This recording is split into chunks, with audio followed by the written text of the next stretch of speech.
Hello, everyone, and welcome to my YouTube channel.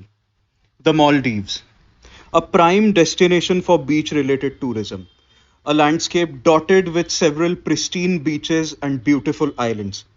The images, though natural, look almost as if it's another universe and it's not on the same planet as ours.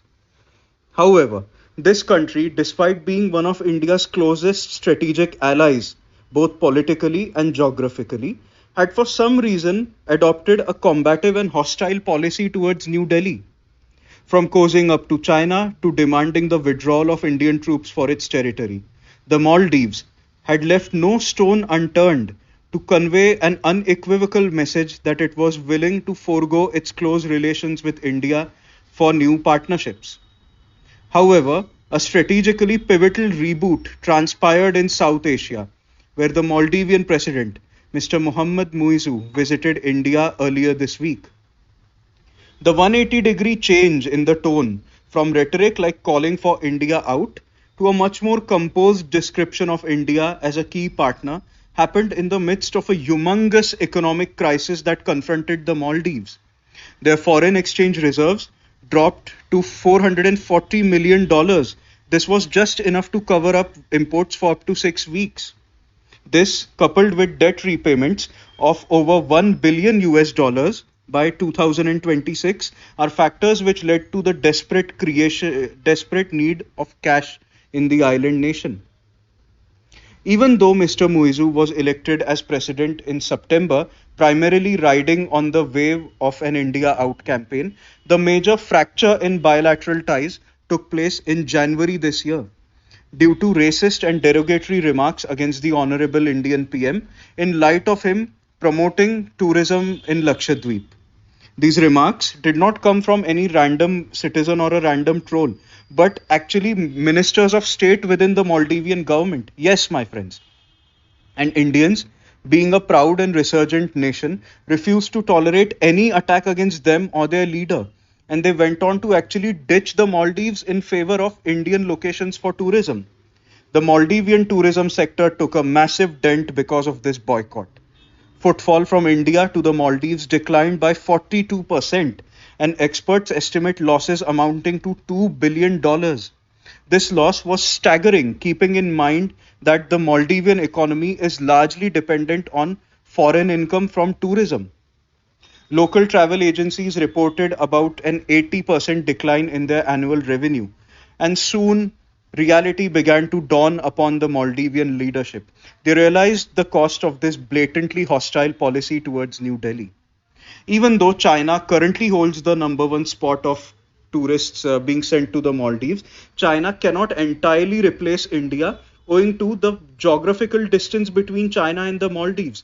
Just for context, China's closest airport to the Maldives is Guangzhou, which is around 12 hours away from the Maldives, as compared to India's Thiruvananthapuram, which is hardly 1.5 hours away. So, it will be logistically and financially much more convenient for Indians to flock to the island for a vacation as compared to Chinese citizens. And in fact, in India, we do believe that Maldives is a budget friendly trip.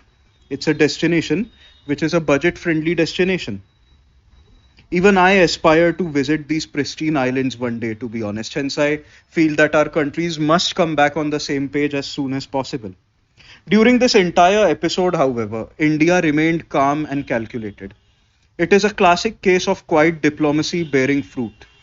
New Delhi just waited for reality to dawn upon Malé as it did eventually. This restraint and maturity laid the ground for a firm reboot. In August this year, the External Affairs Minister, Mr. Jaishankar, visited the Maldives and inaugurated several high impact community targeted projects focusing on speech therapy, child education, etc. Even a water project connecting around 28 islands was inaugurated. Hence, the aim was to reach out to the common man of the Maldives by aiding them in their day to day issues and to strike a chord in their hearts. The aim was to convey a firm but friendly message that India is an all weather ally of the Maldives and will rush to its aid at just the shortest notice. In September this year, India offered a debt relief of about 50 million USD and just to reciprocate this particular favor, interestingly, resignations were taken from the ministers who made the controversial remarks just in time before Mr. Muizu's visit. The timing was pretty interesting, I must say. Coming to Mr. Muizu's state visit, there were several pleasantries exchanged between him and our Prime Minister. The warmth of the remarks that were exchanged do display the sheer depth of the relations that Indians enjoy with the Maldives.